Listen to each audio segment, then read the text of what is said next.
الحمد لله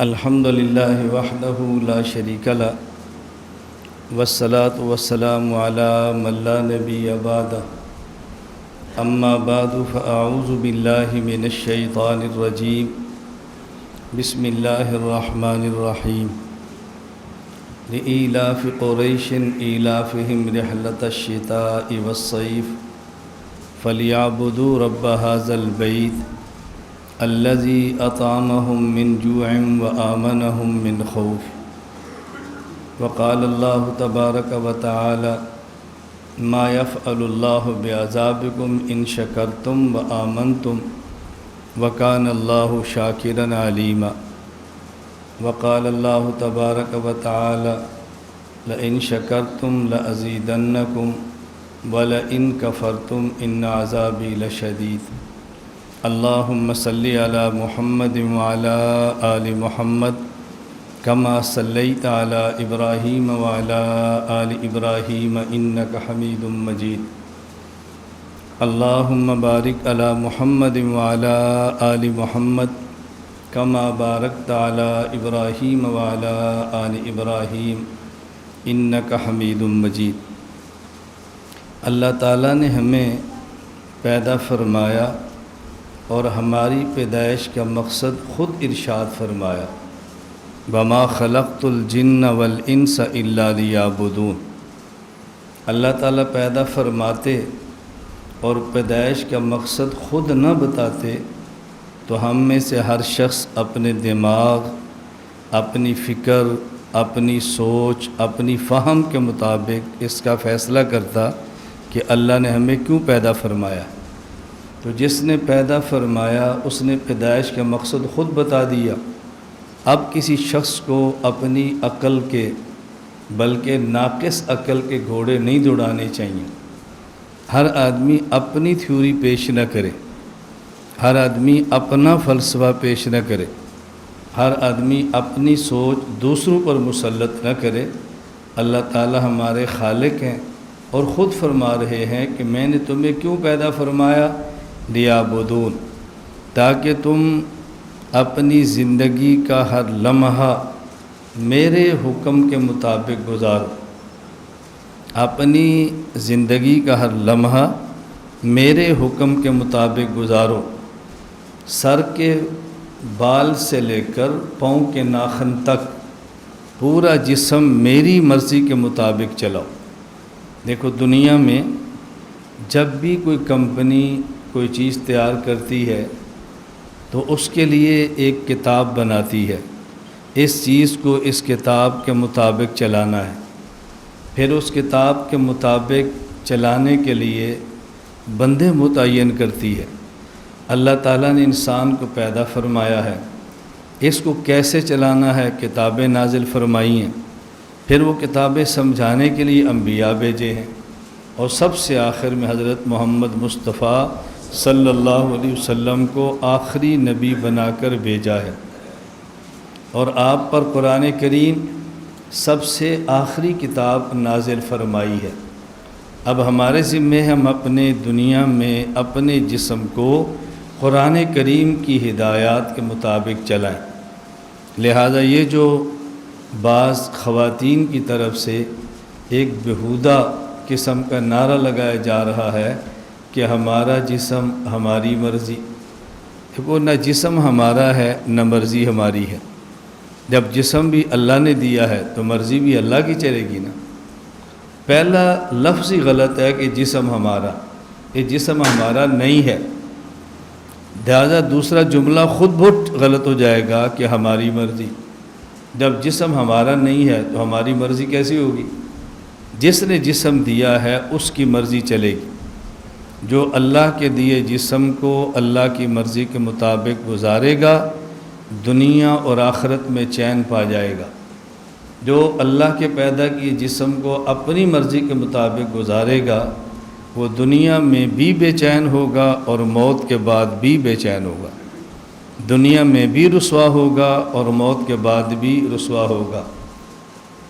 آپ نے سنا ہے، بڑا معروف شعر ہے، میرا چونکہ شاعری مزاج نہیں ہے اس لیے کوئی شعر یاد ہوتا ہے کوئی نہیں ہوتا، مزاج ہو تو پھر بندہ ان چیزوں کو بڑی جلدی محفوظ کرتا ہے۔ اب تو کہتے ہیں کہ ہم مر جائیں گے، مر کر چین نہ آیا تو کدھر جائیں گے۔ اب تو کہتے ہیں کہ ہم مر جائیں گے، مر کر بھی چین نہ آیا تو کدھر جائیں گے۔ کتنے لوگ ہیں دنیا کے حالات سے تنگ آ کر خودکشی کر لیتے ہیں، تو کیا خودکشی کرنے سے چین مل جائے گا؟ ایک بے چینی کی دائمی زندگی کے اندر انسان چلا جاتا ہے جس سے واپسی کی کوئی صورت موجود نہیں ہوتی۔ اللہ تعالی ہم سب کو سمجھ عطا فرمائے۔ اللہ تعالیٰ نے عبادت کا مقصد بیان فرمایا ہے۔ اب یہ جو اللہ تعالیٰ نے پیدائش کا مقصد بیان فرمایا ہے اور وہ ہے عبادت خدا، عبادت خداوندی یہ مقصد ہے۔ عبادت ایک عمل ہے جو ہم نے کرنا ہے۔ دنیا میں کسی بھی کام، کسی بھی عمل اور کسی بھی فعل کے لیے ماحول چاہیے۔ ماحول اچھا ہو تو کام کرنا بہت آسان ہوتا ہے، ماحول اچھا نہ ہو کام کرنا مشکل ہوتا ہے۔ آپ حضرات طلبہ ہیں، میں آپ کو سمجھانے کے لیے سب سے آسان مثال دیتا ہوں کہ آپ مطالعہ کرنا چاہتے ہیں۔ طالب علم کی سب سے بڑی دولت وہ کتاب ہے، اور اس کتاب کو سمجھنا ہے، پڑھنا ہے۔ اب آپ مطالعہ کرنا چاہتے ہیں تو مطالعے کے لیے سب سے پہلی بات کیا ہے؟ یکسوئی ہو، شور نہ ہو، ماحول اچھا ہو، لائٹ اچھی ہو، کتاب کے حروف نظر آتے ہوں، نظر آدمی کی تیز ہو۔ اب یہ چیزیں موجود ہو تو مطالعہ ہوتا ہے۔ ایک آدمی مطالعہ کرنا چاہتا ہے، کتاب ہی نہیں ہے، کتاب ہے چھاپا صحیح نہیں ہے، چھاپا ہے لائٹ نہیں ہے، لائٹ ہے بینائی کمزور ہے، بینائی ہے شور بہت ہے، کیسے مطالعہ کرے گا؟ اب مطالعے کے لیے ایک ماحول چاہیے، اور الحمدللہ ہمارے عزائم میں سے یہ مستقل ایک عزم ہے کہ ہم بہت وسیع پیمانے پر لائبریری بنائیں گے انشاءاللہ العزیز۔ ہماری اب بھی اللہ کا شکر ہے رحمت للعالمین صلی اللہ علیہ وسلم کے نام پہ لائبریری بہت بڑی لائبریری ہے۔ دنیا میں بہت کم لائبریری ہیں ایسی ہیں جیسے ہماری لائبریری ہے۔ آپ حضرات اس لائبریری کا مشاہدہ فرمائیں، آپ دیکھیں کتنی بڑی لائبریری ہے، لیکن ہم اس سے بہت بڑی لائبریری بنانا چاہتے ہیں۔ اللہ تعالیٰ نے عافیت سے زندگی عطا فرمائی تو ہم بنائیں گے انشاءاللہ انشاءاللہ۔ اور میری خواہش ہے کہ لائبریری ہو، ساتھ اس کے کمرے ہوں، اٹیچ باتھ ہوں، مطالعہ کرنے والے کے لیے ناشتہ کھانے کی ساری سہولتیں ہوں، جتنی ہم چیزیں ان کو دے سکتے ہیں وہ چیزیں ہم ان کو مہیا کریں، کہ کسی بھی کام کو کرنے کے لیے ماحول کا سازگار ہونا بہت ضروری ہے۔ عبادت کے لیے اللہ نے ہمیں پیدا فرمایا ہے، اور عبادت کے لیے ماحول کیا چاہیے؟ اس میں دو چیزیں بنیادی ہیں جس کا ذکر اللہ قرآن کریم میں فرما رہے ہیں۔ فرمایا ایلاف قریش ایلافہم رحلۃ الشتاء والصیف۔ دیکھو ہم نے مکہ والوں تمہیں دو نعمتیں دی ہیں، سردی میں کیا دیا ہے اور گرمی میں کیا دیا ہے۔ تم سردی کا سفر بھی کرتے ہو، گرمی کا بھی کرتے ہو۔ مکہ میں گرمی بھی ہوتی ہے، سردی بھی ہوتی ہے۔ ایک سفر تمہارا ہوتا ہے یمن کے علاقوں کا، ملک شام کی طرف بھی تم جاتے ہو، اور کبھی تمہارے سفر ہوتے ہیں گرمی کے علاقوں میں۔ ہم تمہیں سردی کے راستے بھی بتاتے ہیں، گرمی کے راستے بھی بتاتے ہیں۔ فَلْيَعْبُدُوا رَبَّ هَذَا الْبَيْتِ، اس گھر کے رب، خانہ کعبہ کے مالک اللہ کی عبادت کرو۔ کیوں؟ دو چیزیں اللہ نے تمہیں دی ہیں، الَّذِي أَطْعَمَهُم مِّن جُوعٍ وَآمَنَهُم مِّن خَوْفٍ۔ اس اللہ کی عبادت کرو کہ جس نے تمہیں خوف کی حالت میں امن اور اطمینان دیا ہے، اور جس نے بھوک کی حالت میں تمہیں کھانا اور خوراک دی ہے۔ معلوم ہوا کہ عبادت کے ماحول کے لیے دو چیزیں بنیادی ہیں، نمبر ایک امن، نمبر دو معاش۔ امن اور معاش یہ اچھی ہوں، عبادت کا ماحول سازگار ہوتا ہے۔ آدمی صبح اٹھے اور روزہ رکھنا ہو اور سحری کا انتظام موجود ہو، کیسی پیارا روزہ رکھا جاتا ہے۔ روزہ رکھنا ہو سحری نہ ہو تو روزہ کیسا ہوتا ہے؟ روزہ کھولنا ہو افطاری موجود ہو کیسا ہوتا ہے؟ شام روزہ کھولنا افطاری کا سامان نہ ہو تو افطاری کیسی ہوتی ہے؟ عبادت کے لیے دو چیزیں بنیادی ہیں، نمبر ایک امن اور نمبر دو معاش، یہ امن اور معاش ہو تو عبادت اچھی طرح ہوتی ہے۔ یہ بات میں نے کیوں سمجھائی ہے؟ جب یہ سمجھ آئے اگلی باتیں سمجھنا ضروری ہے۔ ہمارا ملک پاکستان، اللہ اس کو ہمیشہ رکھے، اللہ اس کو پر امن رکھے، اللہ اس کی معیشت بھی اچھی سے اچھی بنا دے۔ یہ جو ہمارا ملک ہے پاکستان، اس کا بنیادی مقصد کیا ہے؟ ہمارے پاکستان کے مصور ہیں علامہ محمد اقبال، شاعر مشرق، اور ہمارے پاکستان کے بانی ہیں قائد اعظم محمد علی جناح رحمہ اللہ تعالی۔ یہ 14 فروری 1942 کو کراچی میں آل انڈیا مسلم لیگ کے سالانہ اجلاس سے خطاب کرتے ہوئے فرماتے ہیں، پاکستان کا مقصد اس کے سوا اور کیا ہے کہ پاکستان میں اللہ کے دین کا نظام قائم ہو۔ نمبر 2، 14 فروری 1948 سبی دربار بلوچستان میں خطاب کرتے فرمایا، میرا ایمان ہے کہ ہماری نجات اسوہ حسنہ پر چلنے میں ہے۔ یہ جو قانون عطا کرنے والے پیغمبر اسلام محمد صلی اللہ علیہ وسلم نے ہمارے لیے بنایا، ہمیں چاہیے کہ اپنی جمہوریت کی بنیادیں صحیح معنوں میں اسلامی تصورات اور اصولوں پر رکھیں۔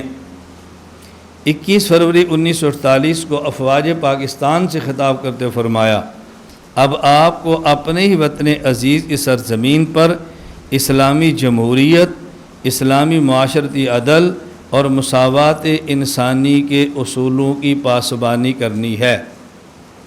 شاعر مشرق علامہ اقبال رحمۃ اللہ علیہ 28 مئی 1937 کو قائد اعظم محمد علی جناح کے خط تحریر فرماتے ہیں اور اس میں لکھتے ہیں، ہماری خوش قسمتی ہے کہ ہمارے قانون اور اسلامی شریعت میں اس مسئلے کا حل خود موجود ہے، مگر شریعت کے نفاذ اور ترقی کے لیے ہندوستان میں ایک آزاد مسلم ریاست یا ریاستوں کے قیام کی ضرورت ہے۔ تو پاکستان کے بنانے کا بنیادی مقصد کیا ہے؟ کہ مسلمان اس ملک میں آزادی کے ساتھ اللہ کی عبادت کرے، انفرادی طور پر بھی اور اجتماعی طور پر بھی۔ اب پاکستان میں عبادت کب ہو سکتی ہے؟ اس کے لیے 2 چیزیں بنیادی ہیں۔ نمبر 1 امن ہو، نمبر 2 معیشت ٹھیک ہو۔ امن ٹھیک ہوگا اور معیشت ٹھیک ہوگی تو عبادت بہت اچھی طرح ادا ہو سکتی ہے۔ میں طلباء کو یہ بات سمجھا رہا ہوں، باہر کے لوگ سمجھیں ان کی مرضی، نہ سمجھیں ان کی مرضی۔ میں ہمیشہ ایک بات کہتا ہوں، اللہ کے نبی صلی اللہ علیہ وسلم فرمایا، الا کلکم راعٍ وکل راعٍ مسئول عن رعیتہ، تم میں ہر شخص کچھ نہ کچھ بندوں کا سربراہ ہے، اور جتنے افراد کا سربراہ ہے قیامت کے دن اتنے افراد کے بارے میں اس سے ضرور پوچھا جائے گا۔ ہمارے ہاں جو یہ اساتذہ اور طلباء ہیں، اگر یہ مجھے اپنا سرپرست سمجھتے ہیں تو میں آپ کا سربراہ ہوں، مجھ سے اور کچھ نہ ہو تو قیامت کے دن آپ کے بارے میں ضرور پوچھا جائے گا کہ ان کو تو نے کیا سمجھایا تھا، ان کی تو نے کیا تربیت کی تھی۔ اس لیے میری ذمہ داری ہے کہ میں یہ بات آپ کو سمجھاؤں، اور پھر آپ کی ذمہ داری یہ بات سمجھ آ جائے تو آگے ان باتوں کو سمجھائیں۔ میں یہ بات اس لیے گزارش کر رہا ہوں کہ اچھی طرح سمجھو، پاکستان میں امن اور معیشت یہ 2 چیزیں مستحکم ہوں گی نا، عبادت بہت اچھی طرح ہوگی۔ حضرت ابراہیم علیہ السلام اپنے بیٹے اسماعیل کو مکہ مکرمہ خانہ کعبہ کے پاس چھوڑ رہے ہیں، اور اللہ سے کیا فرما رہے ہیں، رب انی اسکنت ذریتی بواد غیر ذی زرع عند بیتک المحرم، اے اللہ میں نے اپنی اولاد کو ایسی جگہ پہ چھوڑا ہے جہاں کچھ بھی نہیں ہے، کھانے پینے کا سامان نہیں ہے، سبزہ نہیں ہے، معیشت نہیں ہے، کچھ نہیں ہے۔ تو ابراہیم اللہ سے کیا دعا کرتے ہیں، اے اللہ لوگوں کے دلوں کو بھی ان کی طرف مائل فرما دے، اے اللہ دنیا بھر کے پھل بھی یہاں پہنچا دے، دنیا بھر کے میوے بھی یہاں پہنچا دے، دنیا بھر کا رزق بھی یہاں پہنچا دے۔ ابراہیم علیہ السلام دعا مانگ رہے ہیں کہ یا اللہ چیزیں دے۔ آپ اس دعا کی برکت ہے آپ مکہ مکرمہ میں جائیں، دنیا کے سارے پھل 12 مہینے 24 گھنٹے مکہ مکرمہ میں بھی ملتے ہیں اور مدینہ منورہ میں بھی ملتے ہیں۔ وہاں امن بھی ہے اور وہاں معیشت بھی اچھی ہے۔ اب دیکھو اس وقت مکہ مکرمہ میں حج کے لیے 25 سے 30 لاکھ کے قریب لوگ جمع ہوتے ہیں۔ اتنی بڑی تعداد میں لوگ جمع ہو کے جو حج بیت اللہ جیسی اہم عبادت اطمینان سے کرتے ہیں، اس کی بنیادی وجہ وہاں امن ہے، وہاں امن ہے، معاش اچھی ہے۔ 25 لاکھ موجود ہیں، ہر آدمی کو ناشتہ مل رہا ہے، ہر آدمی کو کھانا مل رہا ہے، ہر آدمی کو خیمہ مل رہا ہے، ہر آدمی کو اے سی مل رہا ہے، ہر آدمی کو نماز کے لیے وضو کے لیے پانی مل رہا ہے، ہر آدمی کو جگہ مل رہی ہے۔ یہ 2 چیزیں ملی ہیں نا تو حج آسان ہے۔ 25 لاکھ بندہ موجود ہو، خدا نہ کرے وہاں ایک دھماکہ ہو جائے، طواف کتنا مشکل ہے، رمی کتنی مشکل ہے، سعی کتنی مشکل ہے، وقوف عرفہ وقوف مزدلفہ کتنا مشکل ہے۔ اور اگر وہاں خیمے نہ ہو، اتنی گرمی ہو، نیچے پتھر ہو، اوپر سورج آگ برساتا ہو، کیسے حج ہوگا؟ کیسے لوگ ٹھہریں گے؟ بچے بلک کے مر جائیں، عورتیں تڑپ کے جان دے دیں، بوڑھوں کے لیے چلنا مشکل ہو جائے، لیکن سب چیزیں ہو رہی ہیں کیوں؟ امن بھی ہے اور معاش بھی ہے۔ میں یہ کہہ رہا تھا کہ میں طلباء کو ایک بات سمجھانے کے لیے کہتا ہوں، آپ دیکھو کتنے پرسکون ماحول میں پڑھ رہے ہو، کیوں؟ وقت پہ دوپہر کو کھانا ملتا ہے، بجلی چلتی ہے، وقت پہ سوتے ہیں، زور کو وضو کرنا ہے پانی ملتا ہے، غسل کرنا ہے تازہ پانی موجود ہے، شام کو کھانا ہے تو کھانا مل رہا ہے۔ اور آپ اندازہ فرمائیں صرف 1 ماہ کا ہمارا بجلی کا بل 1 میٹر کا 2,82,000 روپے آیا ہے۔ 1 میٹر کا بل 2,82,000، یہ بڑا میٹر ہے۔ ابھی 3 میٹر باقی ہیں، ابھی گیس باقی ہے، ابھی بچیوں کے مدرسے کے بجلی کے 2 میٹر اور گیس باقی ہیں۔ آپ اندازہ فرمائیں جب 5 لاکھ کے قریب صرف بجلی کا بل ہوگا، اس کا آپ کو تو پتہ نہیں ہے نا، یہ تو ہمیں پتہ ہے نا۔ آپ سکون سے سو رہے ہیں، سکون سے پڑھ رہے ہیں، سکون سے جاگ رہے ہیں۔ میں گزارش کر رہا ہوں، آپ نماز وقت پہ پڑھ رہے ہیں، آپ مطالعہ کر رہے ہیں، آپ تکرار کر رہے ہیں، آپ سبق پڑھ رہے ہیں، آپ عبادات کر رہے ہیں، کیوں؟ اس لیے امن بھی ہے اور معاش بھی ہے۔ نہ یہاں پہ لڑائی ہے، نہ یہاں پہ جھگڑا ہے، نہ یہاں پہ فڈا ہے، نہ یہاں پہ فساد ہے۔ ہم نے پورا ماحول بنایا ہے۔ اب بعض شریر قسم کے لوگ اس کے باوجود بھی لڑنا چاہیں تو ان کو ہم کیا کر سکتے ہیں؟ ابلیس جنت میں رہ کر جنت میں رہنے کے لیے تیار نہیں ہے، وہ جہنم پہ خوش ہے، اس میں آدم علیہ السلام کا کیا قصور ہے؟ تو اگر ایک جنتی ماحول سے نکل کر کوئی جہنم میں جانا چاہتا ہے، اس میں ہمارا کیا قصور ہے؟ میں یہ بات اس لیے کہتا ہوں، یہ بات ہمیشہ ذہن نشین فرما لیں، اچھے سے اچھے ماحول میں گندے سے گندے بندے تمہیں ملیں گے، اور گندے سے گندے ماحول میں اچھے سے اچھے بندے تمہیں ملیں گے۔ اس ماحول میں رہ کر بھی بعض موبائل کا غلط استعمال چھوڑنے کے لیے تیار نہیں ہیں، اور یورپ جیسے ماحول میں رہ کر بھی بعض لوگ بغیر کیمرے کا موبائل استعمال کر رہے ہیں، اور بعض لوگ موبائل تک بھی استعمال نہیں کرتے کہ نہیں بھی میں اس کے لیے تیار نہیں ہوں۔ میں یہ عرض کر رہا تھا کہ اللہ تعالیٰ نے ہمیں پیدا فرمایا اور پیدائش کا مقصد بتایا عبادت، اور پھر عبادت کے لیے ماحول بتایا کہ 2 چیزیں ہیں، نمبر 1 امن اور نمبر 2 معاش۔ معلوم ہوا کہ امن اور معاش ٹھیک ہو تو عبادات کا ادا کرنا آسان ہوتا ہے، اگر امن اور معاش ٹھیک نہ ہو تو عبادات کا ادا کرنا مشکل ہوتا ہے۔ اب آپ بتائیں اور خود اندازہ فرمائیں اپنے ملک پاکستان کو پرامن بنانا کتنا ضروری ہے، اپنے اس ملک کو اچھی معیشت والا بنانا کتنا ضروری ہے۔ میں نہ حکومت کی بات کرتا ہوں، نہ حکومت کو مخاطب کرتا ہوں، نہ حکومت سے بھیک مانگتا ہوں، نہ حکومت سے درخواست کرتا ہوں، ہم اپنے کام میں لگے ہیں۔ دیکھیں جو میرا حلقہ ہے، جو میرا دائرہ ہے، جتنے احباب مجھ سے وابستہ ہیں، میں اگر ان کی تربیت کر کے بات سمجھاؤں، ہم جس حد تک جس علاقے میں جتنا امن قائم کر سکتے ہیں ہم اتنے کے پابند ہیں، اور وہ کریں گے انشاءاللہ، وہ ہم کریں گے۔ ایک مرتبہ کچھ لوگ جیسے آتے ہیں مدرسوں میں، ادارے آتے ہیں، وہ چیکنگ کرتے ہیں، قوائف لیتے ہیں، پوچھتے ہیں۔ میں تو چونکہ نہ کوشش کرتا ہوں، دفتر والے سنبھالتے ہیں، قوائف دیتے ہیں، سب کچھ وہی کرتے ہیں، میرا تو براہ راست تعلق نہیں ہوتا، لیکن کبھی کبھی اچانک سامنے آ جائے تو مل جاتے ہیں۔ تو کچھ لوگ آئے معلومات لینے کے لیے، ملے۔ میں نے کہا مجھے بتائیں کہ آپ کیا چاہتے ہیں؟ کہا جی امن۔ میں نے کہا ہم بھی چاہتے ہیں امن۔ میں نے کہا آپ میں اور آپ میں فرق کیا ہے؟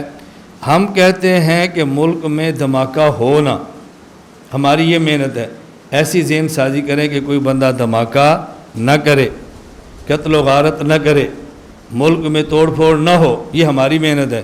اور آپ کی محنت کیا ہوتی ہے؟ جب توڑ پھوڑ ہو جائے تو بندہ پکڑ لیں۔ ہم کہتے ہیں ہو ہی نہ، اور آپ کہتے ہیں ہو اور پھر پکڑیں۔ بھائی ایسا ماحول بناؤ کہ توڑ پھوڑ ہو ہی نہ، ایسا ماحول بناؤ کہ دھماکے ہوں ہی نہ، ایسا ماحول پیدا کرو کہ لوگ لڑنے پر آمادہ ہی نہ ہوں۔ آپ حالات ایسے پیدا کریں گے۔ اب ہم امن سیمینار کر رہے ہیں، اپنے بچوں کو سمجھا رہے ہیں، ذہن سازی کر رہے ہیں، اور ہمارے پاس آ رہے ہیں، سیمینار ہو رہا ہے، اجازت لی ہے، پوچھا ہے کیا سمجھا رہے ہو؟ میں نے کہا ہم روزانہ اپنے بچوں کو قرآن پڑھاتے ہیں، روزانہ اپنے بچوں کو حدیث پڑھاتے ہیں، روزانہ اپنے بچوں کو فقہ پڑھاتے ہیں، روزانہ اپنے بچوں کو ہم دین کی تعلیم دیتے ہیں، اس کے لیے ہم روزانہ اجازت لیتے ہیں؟ کہا جی نہیں۔ تو میں نے کہا ہم اگست کے حوالے سے اپنے بچوں کو ایک سبق اور پڑھاتے ہیں، اس ملک کو پر امن رکھو، اب اس کے لیے ہم اجازت لیں؟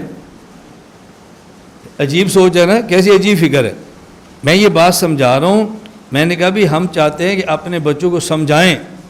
میں نے کل اساتذہ کے اجلاس میں کہا اپنی اپنی درسگاہ میں ہر بچے کو سمجھاؤ یہ پاکستان ہمارا ہے، پاکستان دنیا کا قیمتی ملک ہے، پاکستان کو پرامن بنانا ہے، پاکستان کی معیشت کے راستے میں جو روڑے ہم ختم کر سکتے ہیں وہ کرنے ہیں، جتنی فضا سازگار بنا سکتے ہیں وہ ہم نے بنانی ہے، جتنا ہمارا حلقہ ہے اس کے ہم ذمہ دار ہیں، جتنا حلقہ حکومت کا ہے اس کے وہ ذمہ دار ہیں، ہم سے ہمارے حلقے کا حساب ہوگا، ان سے ان کے حلقے کا حساب ہوگا۔ ہم یہ دنیا کے لیے نہیں کرتے، ہم قیامت کے لیے کرتے ہیں، ہم اللہ کے لیے کرتے ہیں، خدا کے دین کے لیے کرتے ہیں۔ اگر ہم کوتاہی کریں گے ہم قیامت کے اللہ کو جواب دے ہوں گے، ہماری مجبوری ہے۔ میں یہ باتیں اس لیے سمجھا رہا ہوں، میں نے ترتیب وار باتیں آپ کو سمجھانی ہے، اور میری کوشش ہوگی کہ پورے 11 بجے بیان ختم ہو جائے، کیونکہ ہمارے ہاں 9 کا معنی 9 ہے اور 11 کا معنی 11 ہے۔ نہ تو 9 کا معنی 8:30 ہوتا ہے، نہ 9 کا معنی 9:30 ہوتا ہے، تو نہ 11 کا معنی 11:45 ہوتا ہے، نہ ہی 11 کا معنی 11:30 ہوتا ہے۔ ہم چاہتے ہیں وقت پہ بات پوری ختم کر دیں۔ پہلی بات میں نے آپ کو کیا سمجھائی؟ ہماری پیدائش کا مقصد عبادت خدا، اور عبادت کا ماحول بنانے کے لیے معاون 2 چیزیں، نمبر 1 امن کا ہونا، نمبر 2 اچھی معاش کا ہونا۔ پاکستان کو بنایا گیا ہے تاکہ مسلمان آزاد ہو کر اس ملک میں عبادت کرے، لہذا پاکستان میں 2 چیزیں بنیادی اور کلیدی حیثیت رکھتی ہیں۔ نمبر 1 پاکستان کا امن بھی معیاری ہو، نمبر 2 پاکستان کی معیشت بھی معیاری ہو۔ اس کا اہتمام ہم سب نے کرنا ہے، اور اس حوالے سے جو میں نے آپ کی خدمت میں آیات تلاوت کی ہے نا 3 اللہ تعالیٰ کی نعمت کے حوالے سے، نمبر 1 اللہ تعالیٰ فرماتے ہیں اگر تمہارا عقیدہ بھی ٹھیک ہو اور تم نعمت کا شکر بھی کرو، اللہ تمہیں عذاب کیوں دیں گے؟ معلوم ہوا کہ ایمان بھی ٹھیک ہونا چاہیے، اسی کو عبادت کہہ رہے ہیں نا، اور پھر اللہ کی نعمت پہ شکر بھی ادا کرنا چاہیے۔ ہمارے ملک پاکستان یہ خدا کی کتنی بڑی نعمت ہے، اس پر میں چند ایک چیزیں آپ کی خدمت میں پیش کرتا ہوں تاکہ آپ کو احساس ہو کہ کتنی بڑی نعمت ہے۔ جب بندے کو احساس ہوتا ہے نا نعمت بڑی ہے، پھر بندے کو سنبھالنا بہت آسان ہوتا ہے۔ آپ نے دیکھا والد اپنی اولاد کو سمجھائے تو کہتا ہے بیٹا تم جانتے ہو تم بیٹے کس کے ہو، جانتے ہو تمہارا خاندان کون ہے، اپنے قبیلے کو سمجھتے ہو، ہمارا خیال کر لیا ہوتا اپنا نہیں تھا تو ہمارا خیال کر لیا ہوتا۔ جس پاکستان کی بات میں کرتا ہوں درد سے کرتا ہوں، کڑن سے کرتا ہوں، زیادتیاں برداشت کر کے کرتا ہوں، زیادتیاں برداشت کر کے کرتا ہوں، اس لیے کہ ہمارا ملک ہے۔ میں چند ایک چیزیں عرض کرتا ہوں تاکہ آپ سمجھیں پاکستان کتنی بڑی نعمت ہے۔ اگر آپ مادی چیزیں دیکھیں نا، مادی دنیاوی چیزیں، آپ دیکھیں کہ پاکستان میں معاش کے حوالے سے کتنے بڑے اسباب موجود ہیں اور کتنا بڑا یہ معاشی ملک بن سکتا ہے۔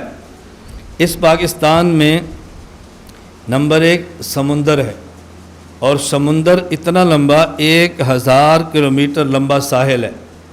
اب اگر اس ساحل کو بنایا جائے اور سیاحت کو فروغ دیا جائے تو اگر ملیشیا 20 ارب ڈالر سالانہ ساحل سے کما سکتا ہے تو پاکستان 10 ارب ڈالر کیوں نہیں کما سکتا؟ اب یہ کراچی کا ساحل ہم نے تو صاف نہیں کرنا نا، گورنمنٹ کرنا ہے، ہمارا کام تو نہیں ہے، یہ ان کا کام ہے۔ میں صرف بتا رہا ہوں کتنا بڑا ساحل موجود ہے۔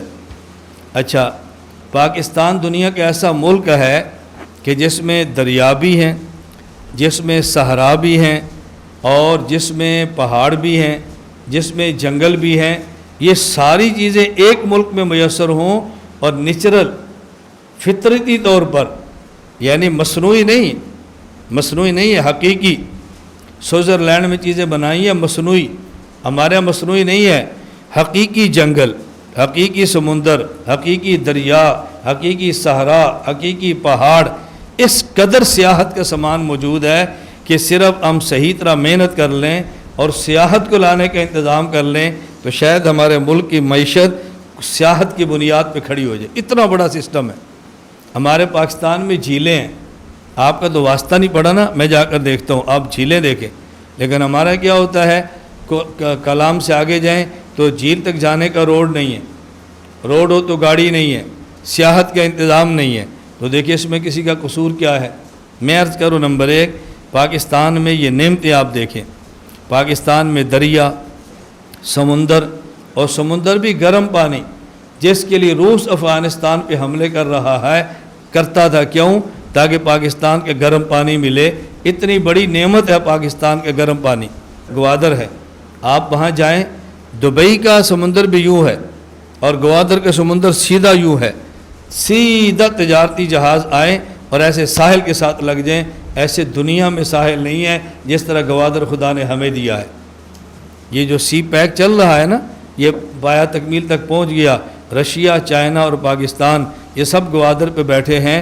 امریکہ میں جرأت نہیں ہے پاکستان کو آنکھ دکھا سکے۔ یہ 3 طاقتیں ایک جگہ پہ اکٹھی ہونی ہیں۔ میں صرف کہہ رہا ہوں، میں صرف خلاصہ خاکہ پیش کر رہا ہوں کہ آپ اندازہ فرمائیں کتنے بڑے معیشت کے یہاں پر انتظامات موجود ہیں۔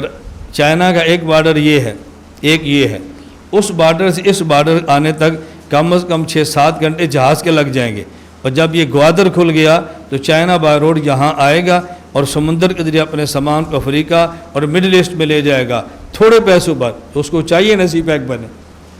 روس کے سمندر وہ برف بنتے ہیں، سال کے 12 مہینے برف جمی رہتی ہے، وہ سمندر کے ذریعے اپنا تجارتی سامان کی بھجوانا مشکل ہے، ان کو استعمال کرنا پڑے گا زمین کو۔ اب اگر گوادر بن جائے تو روس براستہ افغانستان یہاں آئے گا اور اس سمندر سے بھی دنیا بھر میں جائے گا۔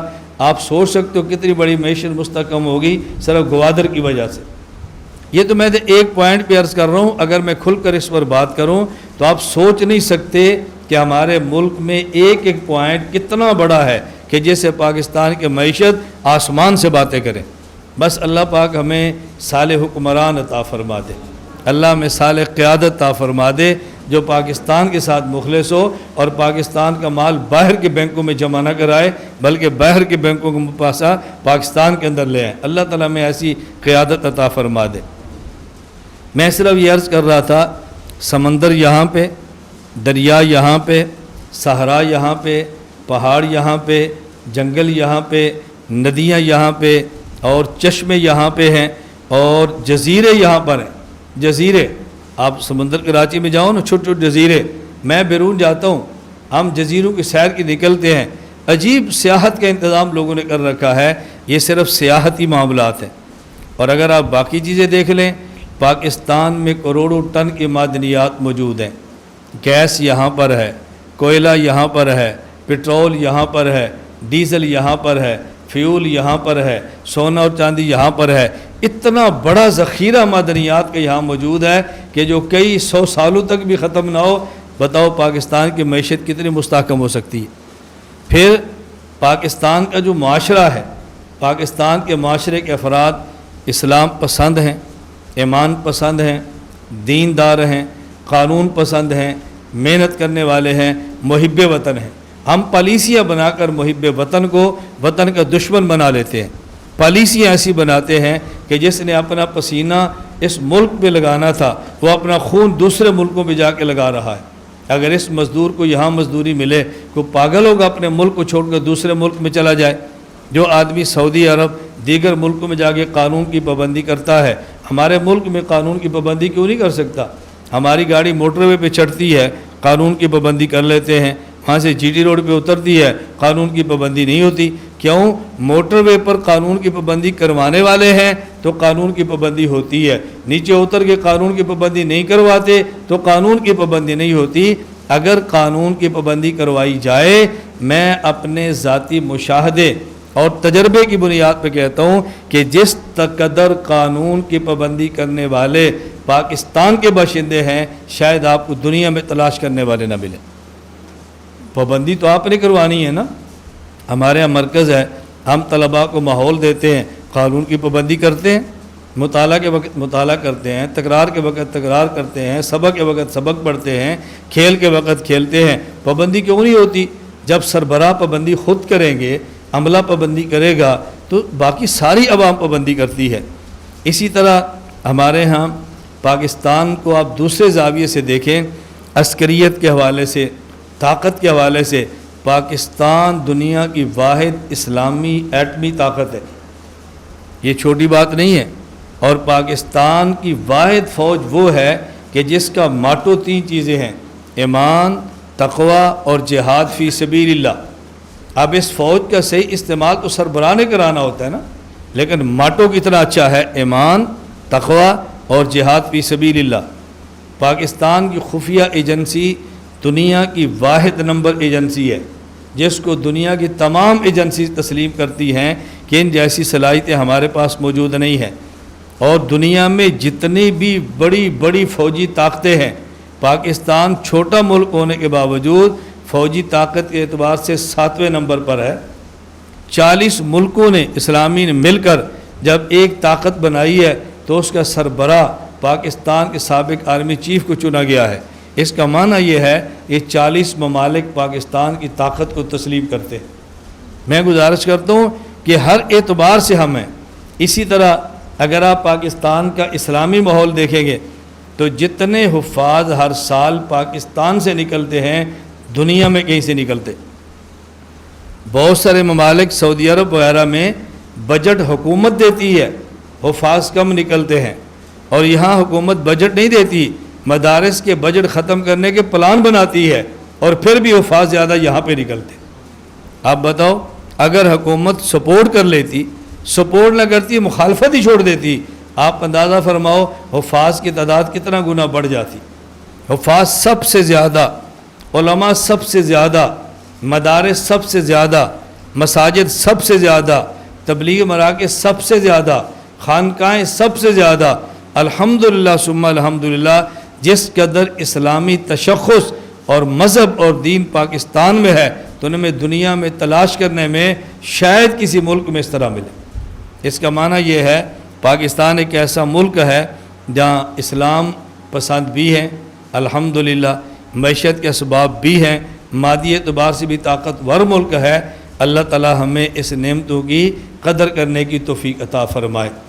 پھر پاکستان میں جو اہم چیز ہے وہ یہ کہ دنیا میں جتنی بھی حکومتیں، جتنے ممالک ہیں، آپ ان کے آئین دیکھیں اور پھر پاکستان کا آئین دیکھیں گے تو آپ دنیا کے ممالک اور خصوصاً اسلامی ممالک میں سے بھی آئین کے اعتبار سے پاکستان کو نمبر 1 پائیں گے۔ اتنا بہترین پاکستان کا آئین ہے۔ پاکستان کے آئین میں اللہ رب العزت کو حاکم اعلیٰ تسلیم کیا گیا ہے۔ پاکستان کے آئین میں درج ہے کہ کوئی قانون اسلام کے خلاف نہیں بن سکتا، اور جو قانون اسلام کے خلاف پہلے سے موجود ہیں وہ منسوخ کر دیے جائیں گے یا تدریجاً ختم کر کے شریعت کے مطابق کر دیے جائیں گے۔ پاکستان کا صدر اور وزیر اعظم اسلامی ہونا ضروری ہے، غیر مسلم نہیں ہو سکتا۔ دستور کی کوئی تعبیر قرآن و سنت کے خلاف ہو یہ قابل قبول نہیں ہے۔ کوئی نظریہ اور کوئی ایسا مسئلہ جس کی اشاعت مملکت اسلامیہ کے بنیادی اصول کے خلاف ہو وہ قابل قبول نہیں ہے۔ رسول اللہ صلی اللہ علیہ وسلم آخری نبی ہیں، اور جو شخص آپ کو آخری نبی تسلیم نہ کرے وہ غیر مسلم ہے۔ یہ واحد پاکستان کے آئین کے اندر چیزیں درج ہے۔ میں یہ عرض کر رہا تھا، اب آپ فرمائیں کہ پاکستان کتنی بڑی نعمت ہے۔ آپ آئین دیکھ لیں، فوج کا ماٹو دیکھ لیں، مدارس مساجد دیکھ لیں، معیشت کے اسباب دیکھ لیں، یہ سب چیزیں موجود ہیں۔ بس جس بات کی ضرورت ہے اس کا ہمیں اہتمام کرنا چاہیے۔ میں چند ایک چیزیں عرض کرتا ہوں کہ جس کے بارے میں ہم نیت بھی کریں، ارادہ بھی کریں، عہد بھی کریں اور فیصلہ بھی کریں کہ ہم یہ کام ضرور کریں گے انشاءاللہ العزیز۔ نمبر 1، ہم پاکستان کے اسلامی تشخص کا خیال کریں گے۔ ہمارا لباس اسلامی بھی ہو، پاکستانی بھی ہو، ہماری وضاقتہ اسلامی بھی ہو اور پاکستانی بھی ہو۔ ہم پاکستان کے تشخص کا خیال کریں، ملک پاکستان میں رہتے ہوئے بھی، اور وہ لوگ جو دنیا بھر میں ہماری آواز کو سنتے ہیں اور پاکستان کے باہر کسی ملک میں رہتے ہیں، وہ اپنے پاکستان اور اسلام کے تشخص کا بھرپور خیال کریں۔ نمبر 2، ہم پاکستان کے استحکام، پاکستان کی سالمیت اور پاکستان کی ترقی کے لیے بھرپور کردار ادا کریں۔ مدارس کے طلباء، یونیورسٹیوں کے اسٹوڈنٹ، وہ طالب علم کہلوانے پہ ذرا اچھا نہیں سمجھتے، اس لیے ہم ان کو اسٹوڈنٹ کہہ دیتے ہیں، اور ہم خود کو درویش اور طالب علم کہلوانا اچھا سمجھتے ہیں، اس لیے ہم خود کو درویش کہتے ہیں۔ اللہ ہمیں درویشی عطا فرمائے، اور یہ یقین فرمائے اتنی بڑی نعمت ہے، اللہ ہمیں قدر کرنے کی توفیق عطا فرمائے۔ وہ تھوکتے نہیں ہیں تخت سکندری پر، وہ تھوکتے نہیں ہیں تخت سکندری پر، جن کا بستر لگا ہوا ہے مولا تیری گلی میں۔ یہ اللہ کی گلی کے جو بستر ہیں یہ تخت سکندری سے بہتر ہیں۔ بس یہ دعا کرو ہمارا زندہ رہنا بھی درویشوں کے ساتھ ہو، ہمارا مرنا بھی درویشوں کے ساتھ ہو، اللہ تعالیٰ قیامت ہمیں اٹھائیں بھی ان درویشوں کے ساتھ، اللہ طلاب کے ساتھ ہمیں اٹھائیں۔ میں خیر یہ کہہ رہا تھا، مدارس کے طلباء ہوں، کالجوں، یونیورسٹیوں اور سکولوں کے اسٹوڈنٹ طلباء ہوں، یا افسر ہوں یا ملازم ہوں، علماء ہوں، مبلغ ہوں، خانقاہوں کے پیر ہوں، یا عدلیہ کے حضرات ہوں، مقننہ کے MP ہوں، سینٹ کے افراد ہوں اور سیاستدان ہوں، کسی بھی طبقے کے افراد ہوں، سب کو چاہیے کہ مل کر وہ پاکستان کے استحکام اور سالمیت اور ترقی کے لیے اپنا کردار ادا کریں۔ سب کو چاہیے، صرف اپنی زبان سے نہیں بلکہ اپنے عمل سے۔ میں اور آپ اور ہم سب مل کر یہ عہد کریں، ہم انشاءاللہ پاکستان کے آئین کے بالادستی کا ہمیشہ خیال رکھیں گے انشاءاللہ۔ ہم پاکستان کے قانون کا ہمیشہ خیال کریں گے انشاءاللہ۔ ہم اپنی دینی خدمات کو بھی آئین اور قانون کے دائرے میں رہ کر کریں گے۔ میں نے ایک مرتبہ کہا کہ ہم دینی خدمات قانون کے دائرے میں رہ کر کریں گے۔ مجھے ایک بندہ کہنے لگا اگر قانون شریعت کے خلاف ہو تو پھر، میں نے کہا اس کے لیے آپ سپریم کورٹ میں جائیں اور آئین کے مطابق اس قانون کو شریعت کے مطابق بنوا لیں، تو قانون کے دائرے میں رہ کر کام کریں۔ تو جب غیر شرعی قانون کو شرعی قانون بنانے کا ایک ہمارے ہاں فورم موجود ہے، وہاں کیوں نہیں جاتے؟ میں نے کہا وہاں چلے جائیں، اس فورم پر بات کریں۔ جی نہیں مانتے، میں نے کہا آپ گئے ہیں، محنت کی ہے، بھائی اگر آپ نے 10 سال سڑک پہ رہنا ہے تو اس کی بجائے 10 مہینے عدالت کے فلور پہ چلے جائیں، اس فورم پہ چلے جائیں، وہاں جا کر کام کر لیں۔ بہرحال میں یہ عرض کر رہا تھا، ہم انشاءاللہ قانون کا خیال کریں گے، آئین کا خیال کریں گے، پاکستان کا امن کا خیال کریں گے، اچھی معیشت کا خیال کریں گے، پاکستان کے استحکام، سالمیت اور ترقی کے لیے اپنا بھرپور کردار ادا کریں گے، پاکستان کو سرسبز بنائیں گے اور پاکستان کی صفائی کا خیال بھی رکھیں گے انشاءاللہ۔ دیکھو میں اپنے کپڑے صاف رکھ سکتا ہوں، اپنا گھر صاف رکھ سکتا ہوں، اپنی گاڑی صاف رکھ سکتا ہوں، اپنا مدرسہ صاف رکھ سکتا ہوں، اپنا دفتر صاف رکھ سکتا ہوں، ہم اپنی گلی ہم جس حد تک ممکن ہے اپنے ایریے صاف رکھیں تو پاکستان کافی حد تک صاف ہو جائے گا۔ ہم اپنا ماحول ٹھیک کریں کافی حد تک ماحول ٹھیک ہو جائے گا۔ ہماری عادت ہے کوئی ہمیں کہے ہم اس پر اعتراض کر مارتے ہیں، بھئی اس پر اعتراض کو چھوڑو، اپنی غلطیوں کا اعتراف کرو، اپنی غلطیاں دور کرو۔ اللہ تعالی ہم سب کو اس بات کی توفیق عطا فرمائے۔ میری آپ سے بس آخر میں گزارش ہے، میں نے پہلے بھی کہا تھا، ایک تو دیکھو یہ کتاب آپ کے سامنے موجود ہے، اس کتاب کا نام ہے میرا پاکستان۔ اس کتاب کو ہر بندہ خریدے، پڑھے اور دوسروں تک پہنچائے، واٹس ایپ پہ چلائے، اپنے گروپوں میں چلائے، اس کتاب کو زیادہ سے زیادہ عام کریں۔ دوسرا میری آپ حضرات سے پھر گزارش ہے کہ اپنے دفتر، اپنے گھر، اپنے اسکول، اپنے مدرسے، اپنی گاڑی پر ہم پاکستان کا پرچم لہرائیں گے نا بھی انشاءاللہ۔ اور کم از کم یہ 14 اگست جو ہمارا یوم آزادی ہے، اور اگست میں تمام ہماری سیاسی جماعتیں یا ہماری مذہبی اور دینی جماعتیں یا ہمارے اسکول اور ادارے، ہم کہتے ہیں بھی آج کے دن صرف اور صرف یوم آزادی کے موقع پر پاکستان کا پرچم لہرائیں، اپنی جماعتوں کے پرچم نہ لہرائیں۔ یہ ہمارا یوم آزادی کا دن ہے، ہماری جماعت کا دن نہیں ہے۔ پاکستان کا خیال کریں، کم از کم ہم ایسے موقع پر پوری دنیا کو ایک پیغام دیں کہ پاکستان کے مسئلے پر ہم سب ایک ہیں، ہم اکٹھے ہیں، اور دشمن بھول جائے کہ وہ پاکستان پہ حملہ کرے گا۔ اگر کسی طرف سے بھی پاکستان پر حملہ ہوا تو ہم پاکستان کا تحفظ کرنے والے تمام اداروں کے ساتھ کھڑے ہیں، ہم سپاہی بن کر اپنے ملک کا دفاع کریں گے انشاءاللہ العظیم۔ آپ وعدہ کرتے ہیں بھی انشاءاللہ کریں گے انشاءاللہ۔ آج 4 اگست یوم شہدائے پولیس ہے۔ میں بارہا کہتا ہوں، ہمارے پاکستان کی پولیس ہو یا ہمارے پاکستان کی فوج ہو، ان پولیس چوکیوں کی وجہ سے ہم امن کے ساتھ رات کو سوتے ہیں۔ ان تھانے اور پولیس اسٹیشنوں کی وجہ سے ہماری عزت کی حفاظت ہوتی ہے۔ یہ بات ہمیشہ ذہن میں رکھیں، پاکستان کا دفاع ہماری افواج کی وجہ سے ہوتا ہے۔ یہ ہمارے چوکیدار اور محافظ ہیں، اور اگر چوکیدار میں خدا نہ کرے کچھ کوتاہی بھی ہو تو اس کا معنی یہ نہیں ہوتا کہ آدمی چوکیدار کو برا کہنا شروع کر دے۔ چوکیدار کو برا کہنے سے اپنی حفاظت کمزور ہوتی ہے، چوکیدار کا کچھ نہیں بگڑتا۔ یہ ہمیشہ ذہن نشین فرما لیں۔ آپ کے ساتھ زیادتیاں کم ہوئی ہوں گی، میرے ساتھ اس ملک میں زیادتیاں بہت ہوئی ہیں، لیکن تمام تر زیادتیوں کے باوجود میں آج بھی پاکستان کے ساتھ کھڑا ہوں۔ یہ دیکھو، ہم پاکستان کے پرچم کے ساتھ کھڑے ہیں، پاکستان کے اداروں کے ساتھ کھڑے ہیں، پاکستان کی عدلیہ کے ساتھ کھڑے ہیں، پاکستان کے آئین کے ساتھ کھڑے ہیں، پاکستان کے قانون کے ساتھ کھڑے ہیں۔ میں اپنے تمام متعلقین کو ہمیشہ یہ بات کہہ چکا ہوں، اپنی ذاتی منفعت اور ذاتی نقصان کی بنیاد پر اس ملک کا نقصان نہیں کرنا۔ ہم اسلام کی خاطر اپنی جان دے سکتے ہیں، دیں گے۔ ناموس رسالت کی حفاظت کی خاطر اپنی جان دے سکتے ہیں، دیں گے۔ اصحاب پیغمبر کی عظمت کے لیے اپنی جان دے سکتے ہیں، دیں گے۔ اولیاء کی خاطر اپنی جان دے سکتے ہیں اور دیں گے۔ پاکستان کے تحفظ کے لیے ہم اپنی جان دے سکتے ہیں، دینی پڑی تو ضرور دیں گے انشاءاللہ۔ ہم اسلام کے بھی ساتھ ہیں اور پاکستان کے بھی۔ اسلام ہماری نظریاتی شناخت ہے، پاکستان ہماری جغرافیائی شناخت ہے۔ ہم نظریاتی شناخت بھی ختم نہیں کر سکتے اور جغرافیائی شناخت بھی ختم نہیں کر سکتے، ہم دونوں کا خیال کریں گے۔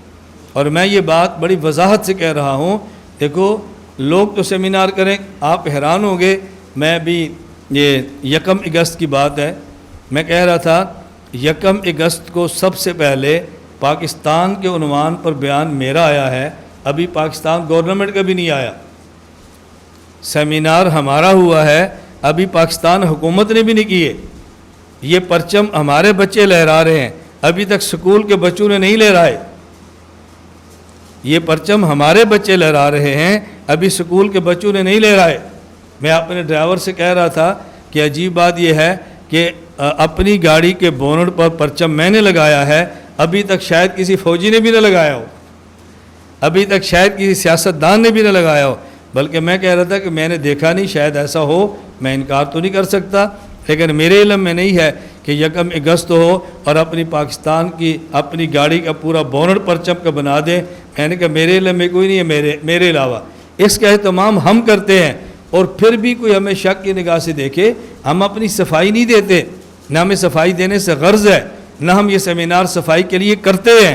ہمارا مقصد صرف یہ ہے اپنے بچوں کو، اپنے طلباء کو، اپنے تعلق والوں کو، اور جہاں تک ہماری آواز پہنچ سکتی ہے ہم ان لوگوں کو اس بات پر کھڑا کریں کہ ہم پاکستان کے آئین، پاکستان کے قانون اور پاکستان کے ادارے عدلیہ، ہم اس کی حفاظت کرتے ہیں اور کرتے رہیں گے انشاءاللہ، کریں گے ہی نہیں انشاءاللہ۔ اب باقی یہ بات میں ضرور عرض کرنا چاہتا ہوں کہ پاکستان کو برباد مذہبی اختلافات نے نہیں کیا، پاکستان کو برباد سیاسی اختلاف نے کی ہے۔ پاکستان کو تباہ مذہبی اختلاف نہیں کر رہا، سیاسی اختلاف۔